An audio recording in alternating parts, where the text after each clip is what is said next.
There's no feeling more intense than starting over. If you deleted your homework the day before it was due, as I have, or if you left your wallet at home and you have to go back after spending an hour in the commute. If you won some money at the casino and then put all your winnings on red but it came up black. If you got your best shirt dry cleaned before a wedding and then immediately dropped food on it. If you won an argument with a friend and then later discovered that they just returned to their original view. Starting over is harder than starting up. If you're not ready for that, like if you've already had a bad day, then what you're about to go through might be too much. Feel free to go away and come back. I'll be here. Alright, thanks for coming with me on this trip. I'll understand if you have to take a break at any point. Just find a safe place to stop and quit the game. And don't worry, I'll save your progress, always, even your mistakes. This game is a homage to a free game that came out in 2002, titled Sexy Hiking. The author of that game was Jazzuo, a mysterious Czech designer who was known at the time as the father of B games. And B games are rough assemblages of found objects. Designers slap them together very quickly and freely, and they're often too rough and unfriendly to gain much of a following. They're built more for the joy of building them than as polished products. In a certain way, Sexy Hiking is the perfect embodiment of a B game. It's built almost entirely out of found and recycled parts, and it's one of the most unusual and unfriendly games of its time. In it, your task is simply to drag yourself up a mountain with a hammer. And that act of climbing, in the digital world or in real life, has certain essential properties that give the game its flavor. No amount of forward progress is guaranteed.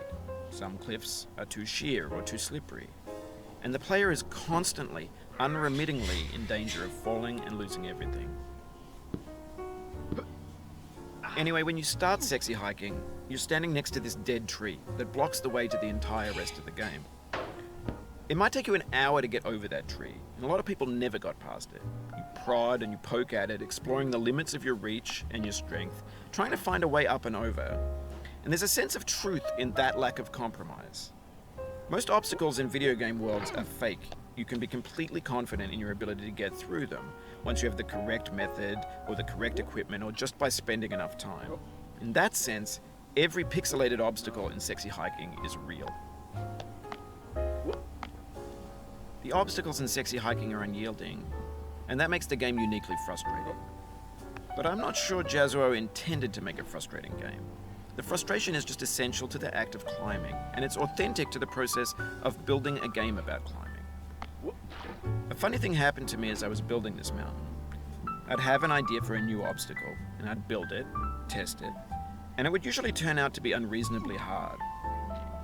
But I couldn't bring myself to make it easier. It already felt like my inability to get past the new obstacle was my fault as a player rather than as a builder. Imaginary mountains build themselves from our efforts to climb them, and it's our repeated attempts to reach the summit that turns those mountains into something real. When you're building a video game world, you're building with ideas, and that can be like working with quickset cement. You mold your ideas into a certain shape that can be played with, and in the process of playing with them, they begin to harden and set until they're immutable, like rock. And at that point, you can't change the world. Not without breaking it into pieces and starting fresh with new ideas.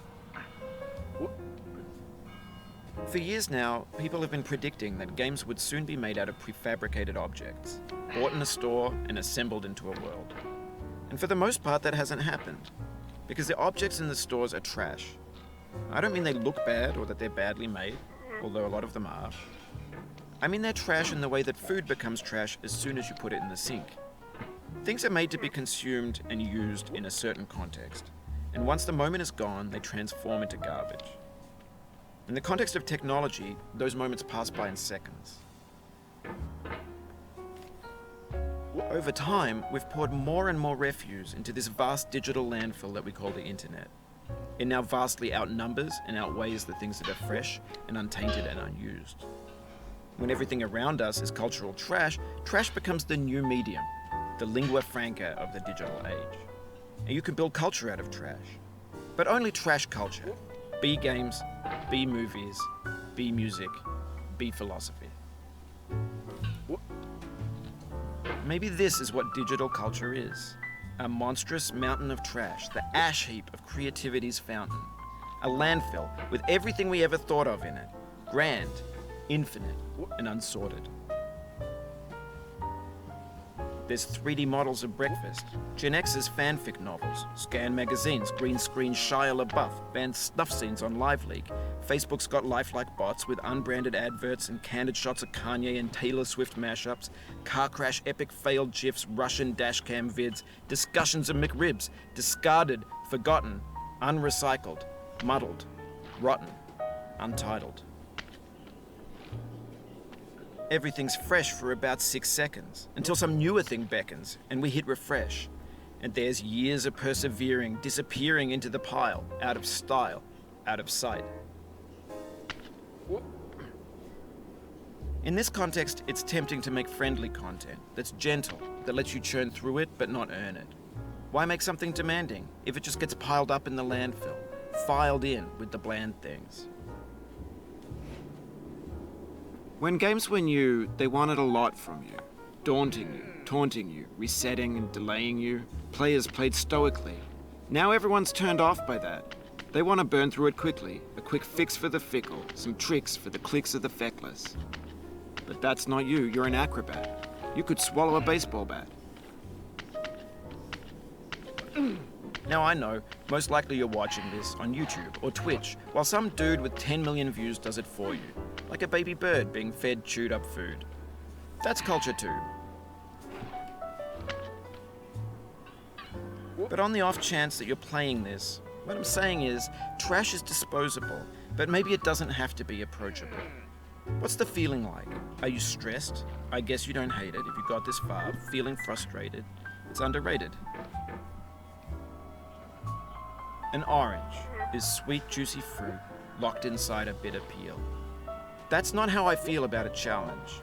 I only want the bitterness. It's coffee. It's grapefruit. It's licorice. It feels like we're closer now. Composer and climber, designer and user. You could have refused, but you didn't. There was something in you that was hidden, that chose to continue. It means a lot to me that you've come this far, endured this much. Every wisecrack, every insensitivity, every setback you've forgiven me is a kingly gift that you've given me. We have the same taste, you and I. It's not ambition, it's ambition's opposite. An obdurate mission to taste defeat. You'll feel bad if you win, so I put this snake in for you. Have you thought about who you are in this? Are you the man in the pot, Diogenes? Are you his hand? Are you the top of his hammer? I think not. Where your hand moves, the hammer may not follow, nor the man, nor the man's hand. In this you're his will, his intent, the embodied resolve in his uphill ascent. Now, you've conquered the ice cliff, the platforms, the church, and the rectory, the living room and the factory, the playground, the construction site, the granite rocks, and the lakeside. You've learned to hike. There's no way left to go but up, and in a moment I'll shut up. But let me say, I'm glad you came.